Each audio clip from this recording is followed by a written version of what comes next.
Hey, what's up, y'all? This is MadMave. Welcome back to the channel and welcome back to another review.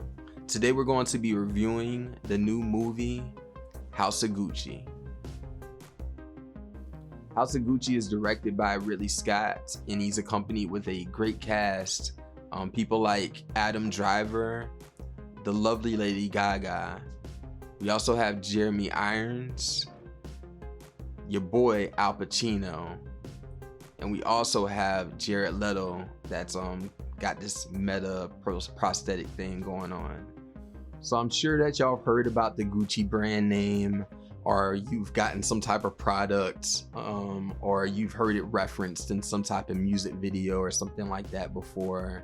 So all of us pretty much, or the majority of us, I'm sure, know about Gucci. If you have not heard about Gucci before, Google it. I'm sure you'll catch up real quick. But when it comes to this movie, it's not so much about the Gucci becomings of the products or whatever. It's more about the family and the drama and the tragedy that happens to this family. And I didn't even know about it. But the movie has a time frame from the 70s all the way to the early 90s, and it starts off with Mauricio Gucci, which is played by Adam Driver, and he is the son and heir to the Gucci empire, but he's not so much into it. He's more into studying to be a lawyer, and that's pretty much been his path, and seems like he's not getting too much flack or anything from his family. It seems like it's a very, very tight, loving family. And once Patricia Reggiani comes into the picture, they quickly fall into love. And once they fall for each other, Mauricio wants to introduce her to his father, which is Rodolfo Gucci, played by Jeremy Irons. And Rodolfo is not into her and really just feels like she's a woman that wants to just get with Mauricio because of his money. And once that happens, that made like a very big negative spot between them, and they separate from what the movie feels like it portrays for a good couple years, and then eventually he makes his way back into the Gucci empire with the help of Aldo, which is played by Al Pacino, which Aldo is the brother of Rodolfo. And Aldo also has a son that is played by Jared Leto, called Pablo. So when it comes to this movie and its pros, one pro that I'll talk about that's an easy one to talk about is the cinematography. Once I seen the trailer and the director that's directing it, the subject matter being about Gucci, which I quickly thought about fashion. So comes to fashion, clothes, colors, stuff like that. So I'm expecting great cinematography. I don't know, I have to think about Corella and movies like that, which has some great cinematography in there also. But any Ridley Scott movie that you see, I mean, production design or any cinematography from him, usually it ain't the problem anyway. So I went into a Ridley Scott movie expecting great cinematography, and cinematography was awesome. Loved it. Another pro that was also a strength to this movie, I think the biggest strength to the movie, is the performances in here. So there's a lot of performers, a lot of actors and actresses in here, but mainly we're going to talk about the lead right now, which is Adam Driver, and just did a stellar job playing this guy. I just feel like ever since Star Wars, and him coming out from there, which can sometimes feel kind of hard because it's like, is he gonna do good in different movies and stuff like that? And him coming off from there and doing something like Marriage Story and doing The Last Duel, which I reviewed, if you want to check that out. But I just felt like he was embedded into the character and he did a great job. And I just feel like he's another guy that's gonna be like Idris Elba when he's in anything. I mean, usually he's good. I mean, even if the movie isn't great, he's gonna be great. And I really felt like, you know, Adam Driver is definitely making a path for himself, and especially with this role he did. Also, I want to talk about Lady Gaga, which to be honest, I went in, I felt like she was gonna kind of take me out of the movie, her being Lady Gaga, but she definitely proved me wrong and I was impressed.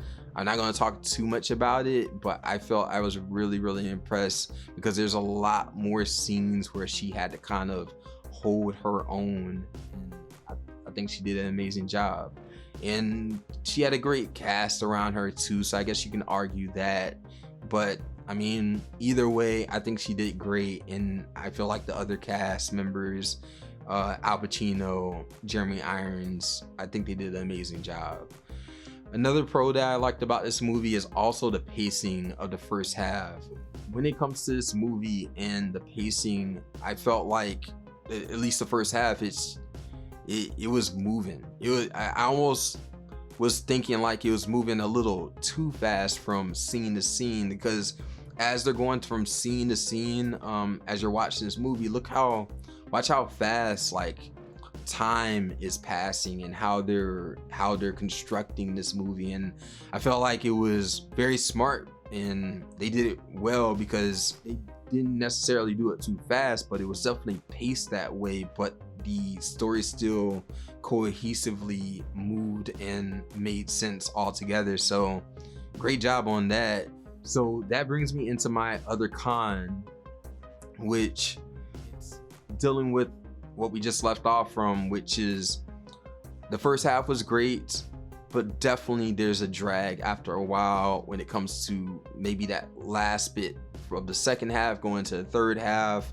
But definitely when it comes to this movie, they're obviously starting out in a somewhat better place, and then later it gets kind of darker, more drama and everything. And I was trying to figure out if that's the reason why it was dragging or whatever, but there's plenty of movies that start like that and end like that. And yes, this is a 2 hour and 37-minute movie, but I mean, there's plenty of movies that's out there that has those time lengths and still has a decent pace, or it doesn't feel like it's 2 hour and 37 minutes. I might be wrong, 37 minutes in there or whatever. But I mean, I can't pinpoint what it is, and especially at the very, very end, there's a specific sequence that happens and it's just extra stretched out. And then when it ends, which I guess this will be a double con, and it's just this unsatisfaction that I had walking out of the movie theater. I felt like it was still a good movie. It's still a great movie and it's a good movie to watch, but I guess my expectations was a little bit higher than I expected.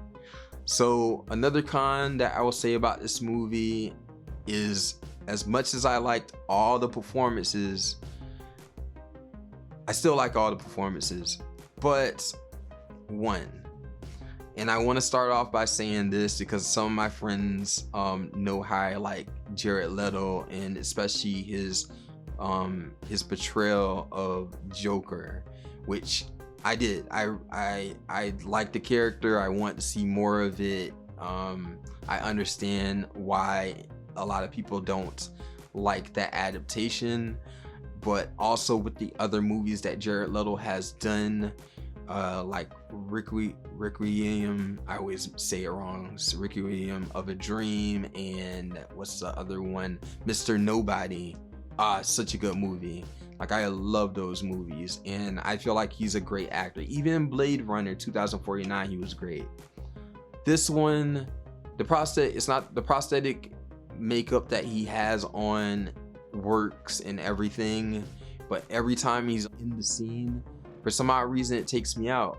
And that's a weird thing about it, because when it comes to the trailer, I was totally into it with the makeup prosthetic, and I don't think I heard his voice, which was another thing that was a choice, I'm sure, of his that he made, but I just almost felt like it was too cartoonish, or it just took me out of the movie. I was trying to think if that was some of the issue in pacing too, but I'm gonna say no.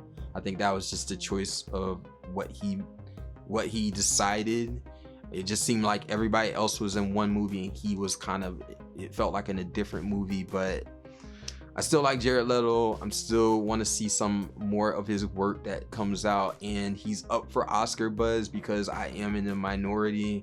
Seems like a lot of people are liking what, you know what I mean, his performance in here. But that's pretty much it when it comes to this movie. I mean, this movie is a sad movie, ultimately about, you know, it's a cautionary story about greed and when it comes to your family, just understand how important family is, because it is just a very sad, tragic story. And I will say that as much as I am unsatisfied in a way once I was walking out of this movie from certain other aspects, the goal and the moral that they probably want for the audience to have walking out of the movie theater, I did get that.